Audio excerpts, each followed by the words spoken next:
Hello, this is the Jay Show, and I'm Jay Smith, your host. And I have with me the very beautiful Hatun Tash, who has agreed to come as an expert to talk about really what the Quran and the problems we're finding with the Quran.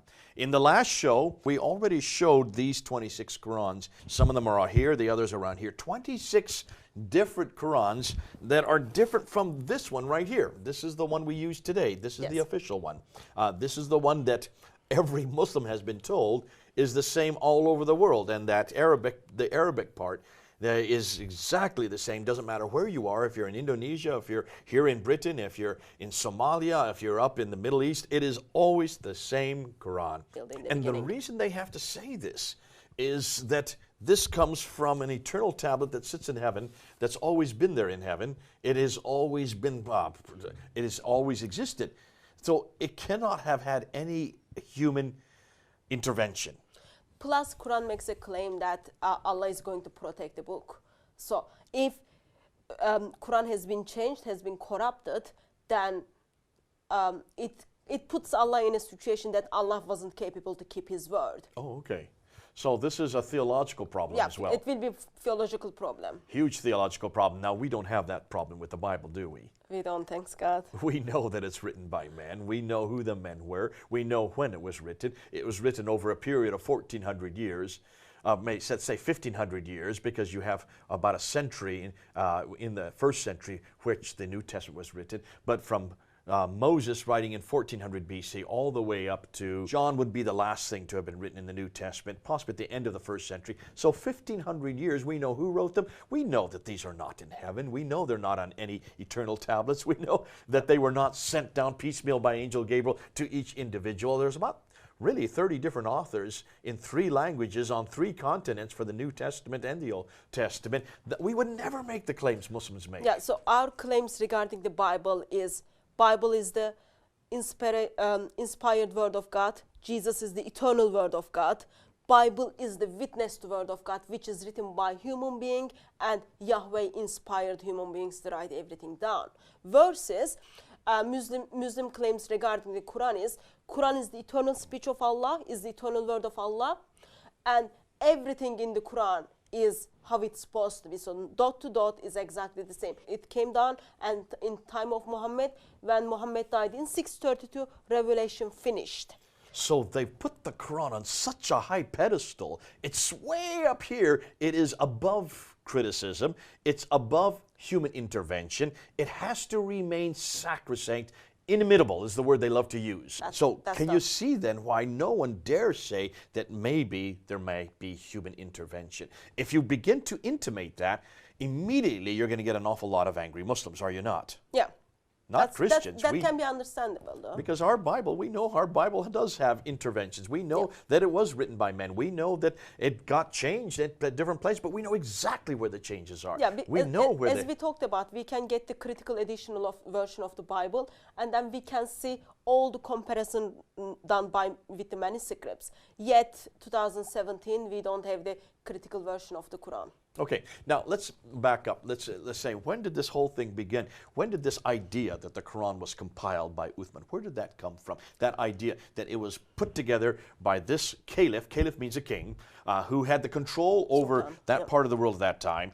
Where do we get that idea that he was the one that inspired that? And we're going to put up on the screen that slide so people can see what we're talking about. And if you could unpack that slide for them, the traditional account, where does this account come from? We'll put it on the slide so you can see it, and you can then unpack it, what that slide's talking about. So information come to us approximately 250 years after death of Muhammad, and it comes to us approximate place called Uzbekistan. Bukhari is from Uzbekistan. So it's Bukhari. Yeah. And you can see there in the blue there on the slide, in that little cloud formation, there is Sahih Bukhari.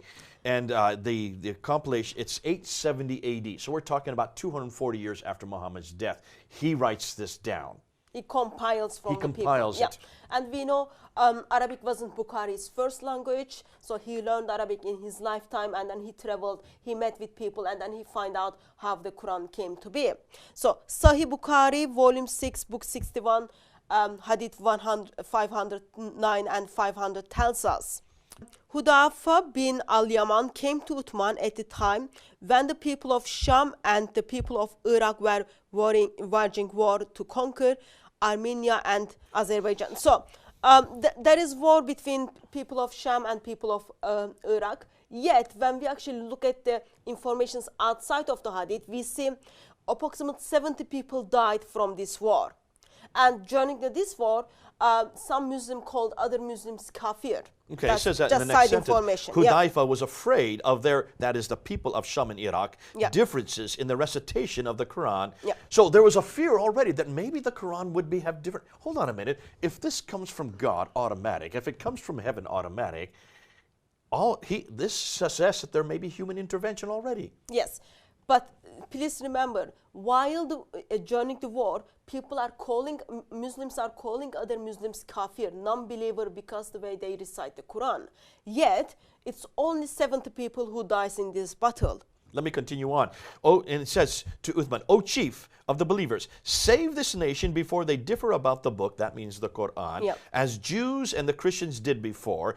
So therefore Uthman sent a message to Hafsa. Now remember, Hafsa Yep. is who? So, Hafsa is the daughter of Umar, also wife of Muhammad. Okay. But they sent people to Hafsa because time of Uthman, there is already one complete Quran. Time which of is, Abu Bakr, there was no, one complete. from the time of Uthman, he already had a complete Quran, which was given to Hafsa from Abu Bakr. Okay, so at the From time Umar, of Abu sorry. Bakr, Yeah. 632, 634, a Quran had been compiled by Zayd ibn Thabit, Yeah. and that was given to the wife Hafsa. So- She put it under her bed, according to tradition. Yes. So that's what it's referring to. Yeah, so Go to Hafsa, yeah, he says. Uthman is sending people to Hafsa to get that That compiled Quran. Let's move on. Send us that manuscript of the Quran so that we may compile the Quranic materials in perfect copies and return the manuscripts to you. That means to Hafsa. Yeah, so hold on a minute. That tells us while there was a Quran exist in the time of Hafsa, with Hafsa, still that Quran is not perfect. So approximately 20 years after the death of Muhammad, they are trying to bring a perfect copy. Why could they just use Hafsa's? Why can't it be the official one? That's not perfect. It already tells us there is a problem So with people. you're saying also that there may have been something wrong with Hafsa's copy. If it was Hafsa's copy, all right, then they would burn everything else and then use the Hafsa's And copy. we can see that Yeah. because what we're going to read next. Yeah. Hafsa sent it to Uthman. Uthman then ordered Zayd bin Thabit, Abdullah bin Zubair, Said bin Al-As, and Abdurrahman bin Harith. So there are four others, bin Yeah. Harith bin Hisham. So there are four others, along with Zayd bin Thabit. Remember, Zayd bin Thabit is the one that wrote the one that Hafsa had. Yeah. He was the one that wrote it way back 20 years earlier in 632. Yep. So this is the same Zayd bin Thabit. We know him as the scribe or the secretary of Muhammad. Yep. Here he's asked by Uthman to take that copy on three others, Zubair, Alas, and Ibn Hisham, Harith Hisham. Yep. There are two, then, what does it say next? Let's read. To rewrite the manuscripts in perfect copies. All right, so just copy it like a photocopy over and over again. But wait a minute. Uthman said to the three Qurayshi men, in case you disagree with Zayd bin Thabit on any point, then write it in the dialect of the Quraysh. The Quran was revealed in their tongue. Hold on a minute. If you're just copying, how can you disagree? That is already the problem. By the time this event takes place, there is already a problem. People are already disagreeing what is in the Quran, what's supposed to be in the Quran or not. Because in the battle, people are calling each other kafir. And it's not like only small changings. And Uthman makes very clear statement. He's not the prophet or anything. He says, Quran is revealed in the dialect of Quraysh. Okay. So let's open up this book. This is that book right here. I give it to you. You're Zayd bin Thabit. Here is Hafsa's copy. Yeah. I want you now to write this down exactly as you've seen it in another book. I can't do that. Why not? Because there is already problem with this written Quran. People are already disagreeing with what it is written. So that there is a reason these four people come together to make one perfect Quran. Okay, then it says, if you disagree. Yeah. So the assumption is there's going to be disagreement. Yeah. Write it in the Qurayshi dialect. Yes. Okay, help me here. Qurayshi dialect. Dialectical differences in Arabic require what? Vowels. They require vowels. Yeah. There are only three vowels, really. Yeah. There's long and there's short of them, but there is the dhamma, which is the Yeah. u sound. Dhamma, There fatha. is the fatta, which is the ah sound, Yeah. and there is a kasra, which is the e sound. Yeah. The dhamma and the fatta are put above the letter. The kasra is put below the letter. The problem is, sorry, always problems, but in the time of Uthman, in the time of Muhammad, in the time of Uthman, Arabic alphabet didn't have those vowels. Okay, well then why is he saying you have dialectic, do it in the Qurayshi dialect? If there was no vowels to delineate dialectical differences in the Arabic, then how can this be true? Remember, I told you, Bukhari wrote the hadith approximately 250 years after 870. death of Muhammad. So this is So, what would have been when- the case in the 9th century. Yes, when Bukhari looks back, he says, oh, okay, like, he doesn't put together, oh, in 650s we didn't have the vowels. He doesn't put them He's not together. thinking historically. Yeah. This is the historical critique that we're looking for.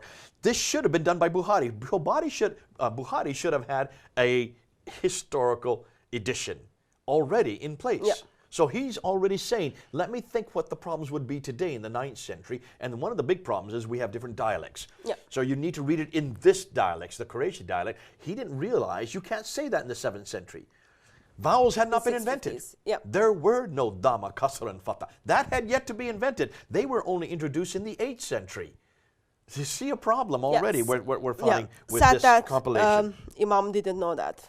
Okay, then it says, they did so, and when they had written many copies, Uthman returned the original manuscript to Hafsa, gave it back to her, Yeah. and then Uthman sent to every Muslim province one copy of what they had copied.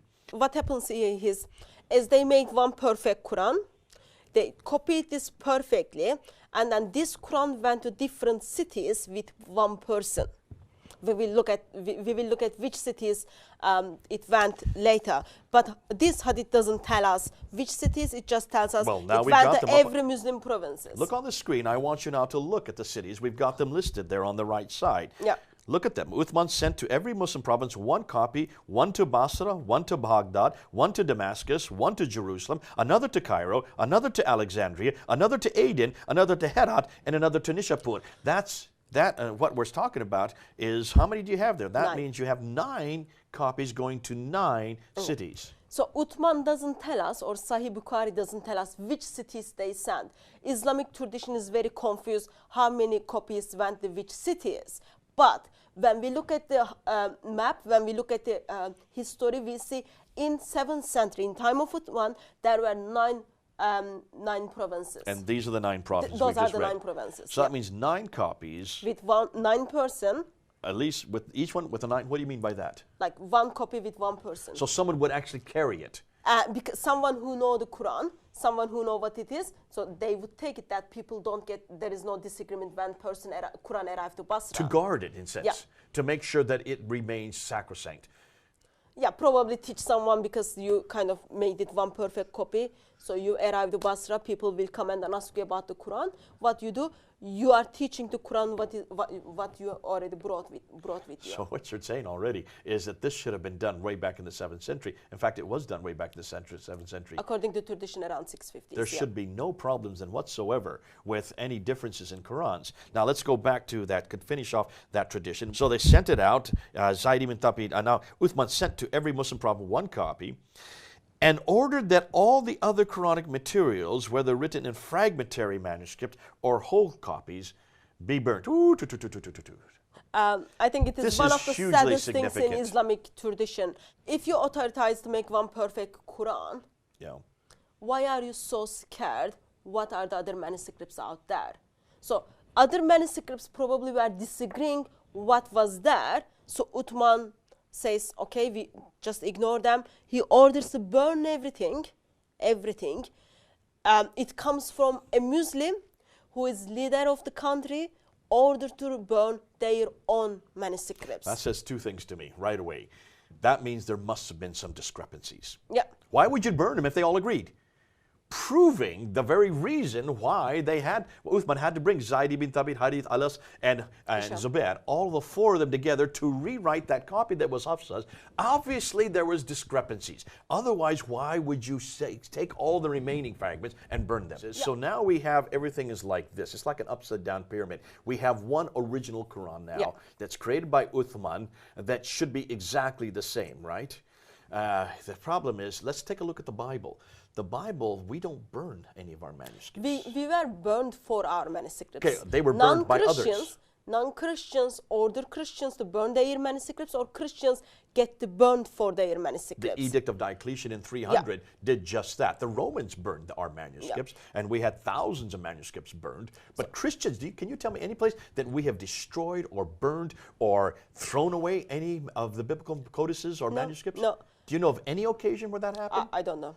The strange thing is it is coming from the people who are the leading the country, who are the governing the country, and they are Muslim. They are in the power with using their power to say, okay, now we are going to burn every manuscript which is outside this perfect Quran. Now, Muslims have always said to me that you have many, many, many Bibles, and there was one Bible that was chosen.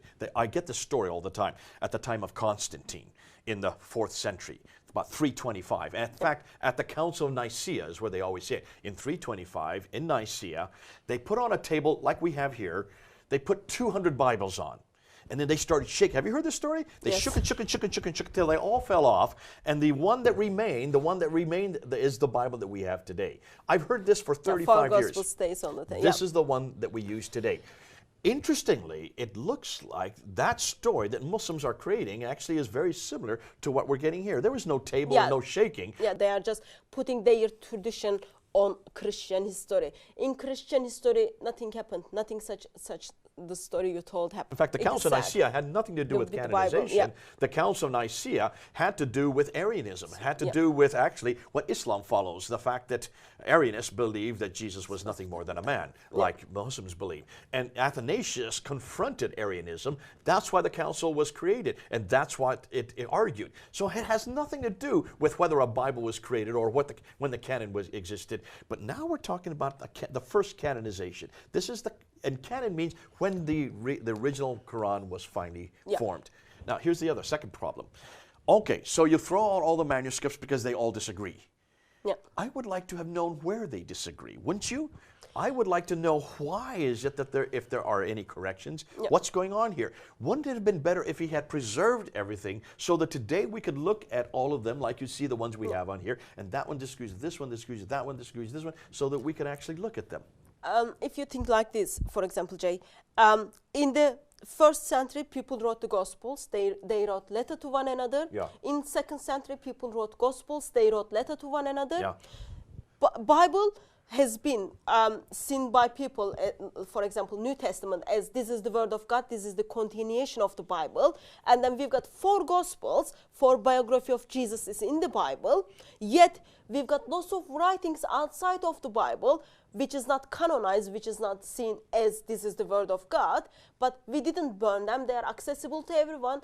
Even though we had the biographies of Jesus, which not agree what is in the Bible, yet we kept them. We kept them. We didn't even destroy them. The Gospel of Thomas, the Gospel of Judas. Yep. If you look at the Sinaiticus of this, the Sinaiticus manuscript that is here in the British Library, at the back of it are 2 extra pieces of literature, the Epistle of Barnabas and also the Shepherd of Hermes. These are 2 authoritative books. They're not canonical. They're not part of the canon. They were not part of the original Bible, but they were included because they agreed with the biblical text. So we didn't burn them, or we didn't order people to burn them. Yeah. So still they exist and accessible to everyone. Yet, Quran, which is the eternal word of Allah, a caliph who never met Allah, who never met the angel, find authority to burn the word of God where people wrote in the manuscripts. That's fascinating. So here you're talking all kinds of human intervention. Yeah.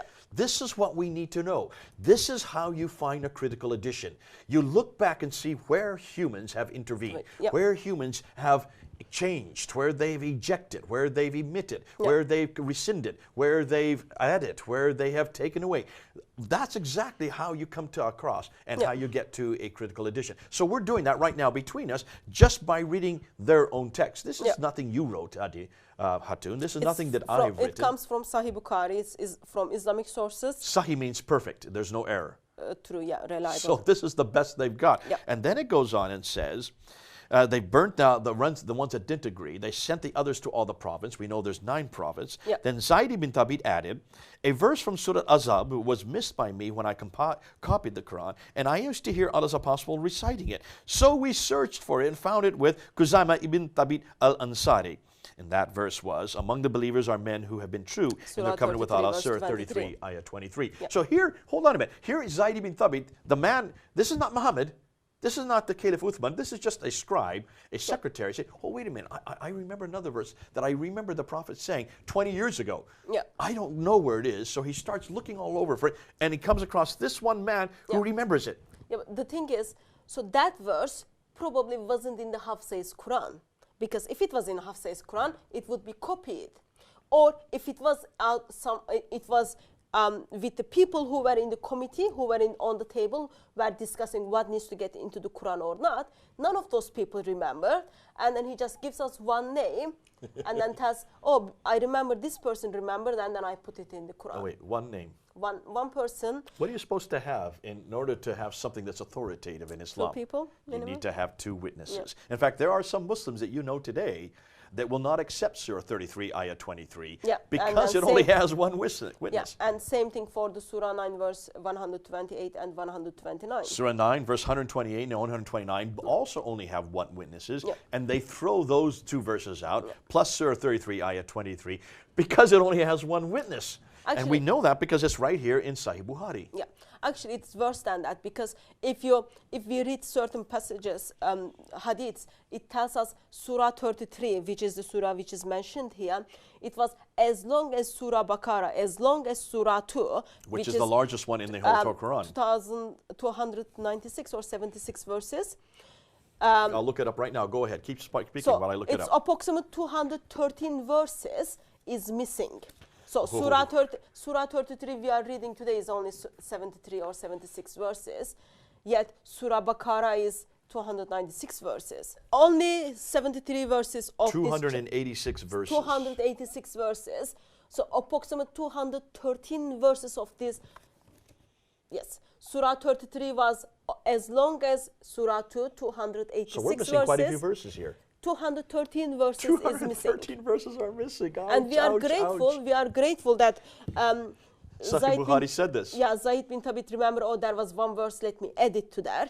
So otherwise it would be 214 verses. Now we're pulling up an awful lot here, Hatun. We've gone through already that there are some real difficulties. We're already with the readings. We're already going into, and that there are already differences because of the Battle of Yamama. Yeah. People were dying, and therefore they had to write the first Quran. Now we've come to the time of Uthman 20 years later, and now Uthman has to rewrite it again. So he gets the four men, the man that wrote the Hafsa's copy had the Hafsa's copy in front of them. They rewrite it. If there's any disagreement, we find out that they're going to have to use the dialect of the Quraysh, which you now know and I know could not have existed in the 7th century. But it gets even worse than that, because now we're finding out that after they did compile these 9 copies, send them to those 9 cities, those 9 provinces, then he says, take everything else and burn it, so there's nothing that will incriminate Uthman or Zayd ibn Thabit. And yet, then on top of that, he's thinking, hold on a minute, there's one verse that I remember, one man said, and he goes Kuzaima, he finds him, and he finds that verse, and it turns out to be Surah 33, Ayah 23. So you can unpack this, all kinds of problems with this. Can you now understand why so many people have problems with the traditions? But let's just look at the map, and let's see where we're going to look at. And let's see and where these things are. We're going to, in just a bit, we're going to bring up a map for you. But as I go to it right now, I want you to unpack where these places are that they're going to. And let's just take a look at that map. As we looked at the Hadith doesn't tell us which cities, which provinces Uthman sent the Quran. We don't know. And Islamic tradition is kind of in-house debates. No one knows exactly where are those cities. But history tells us there were 9 provinces in the time of Uthman. Okay. So some of the commentaries talks about this, and then they give us only 4 places. Okay. They give us only 4 places. If you look at the map, so there is one Quran in Medina, Zayd bin Thabit. Okay, let me this one here. I'm just make a circle around it. Okay. Yeah. And then we've got one Quran to Basra. Okay, by, that's this one right here. Yeah, by Amir ibn Abdul Koyaz.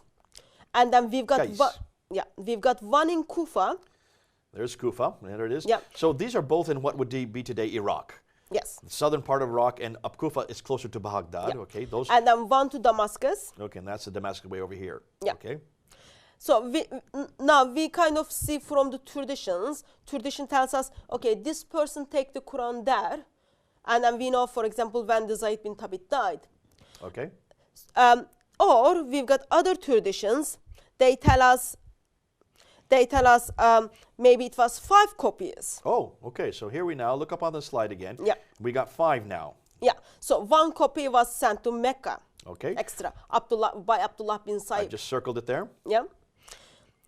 Plus the other 4. Yes, plus the other 4. So now we've got a 5th one that's been added Yeah. to the other 4. Yeah. Okay. And then we get this information from As-Suyuti or Ibn Hajj. Ibn Hajj, I should look at Yeah. the dates. So they are like 15th century or 10th century. 6th century and 15th century. Okay. All right. And then next map shows actually people are so confused now. Was it 6 copies? Was it 7 copies? They don't know. So in this map, so we've got the 4 originals, which talks about Basra, Kufa, Damascus, and Medina. And then we've got the Mecca one. Okay. And then someone says, oh, there is one Uthman kept with himself. So he has the personal copy. So it ended up we having 6 copies. Now we're up to 6 copies. Yeah. Okay. Of course, tradition more confused. We read around 900s in 9th century, sorry. 868. Yeah. So we've got all those 6 copies, okay? Plus, Otto is not sure if there was another copy which was sent to Yemen, okay, which is down on the map. Yeah, I've just circled it. Yeah. Or Yemen, or there is another copy, Egypt or Bahrain. Bahrain. I'm just going to search Bahrain, and And there's then Egypt. So tradition is not sure. For example, it might be some people say it's Egypt, some people say no, it's Bahrain, but like for sure we don't know. Now that's 9.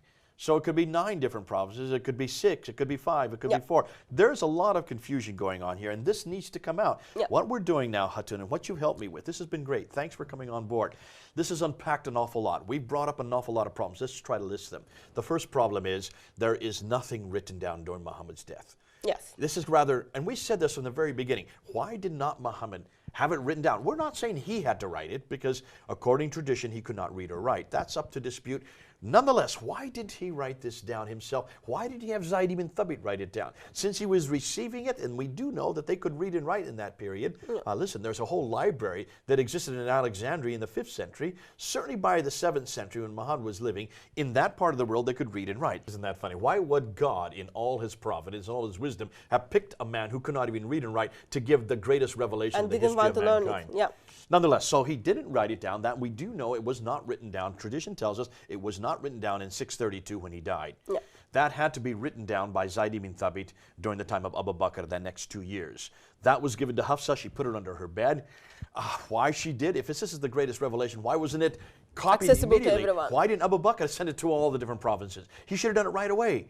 Obviously, there was some reason why they must have hidden it. So 20 years later, roughly 20 years later, Uthman comes to power. He realizes there's a problem, that there are now different Qurans. And I think the reason why is they didn't have Hafsa's to look at. So that's why he then gets Hafsa's Quran, gives it to Zayd ibn Thabit along with 3 others, and they rewrite the Quran. We've got a real problem here. We've seen now that there are not only 9 that were finally written and sent to the 9 provinces, Basra, Baghdad, Damascus, Jerusalem, Cairo, Alexandria, Aden, Herat, and Nishapur. So those are the 9 that we should have 9 today. So we're going to unpack that. What we do know is that when these were then finally, these 9 were written, sent off to 9 countries with people to take them and to hold them and to make sure that they don't get disturbed or deranged or changed, and then we find all the other material is burnt, destroyed. Yep. And yet there's still one verse that he hadn't come across. Hatun, this has been great. It's been terrific. We need to wrap it up here because we're going to now come back to the major problem in the next series, and that is now let's look and see whether or not they really have continued, those 9 copies did continue to be the exact same even today. God bless you. It's good to have you here. Thanks for joining us. Continue to come with us as we now unpack these 26 Qurans in the next segment. This is Jay then, over and out.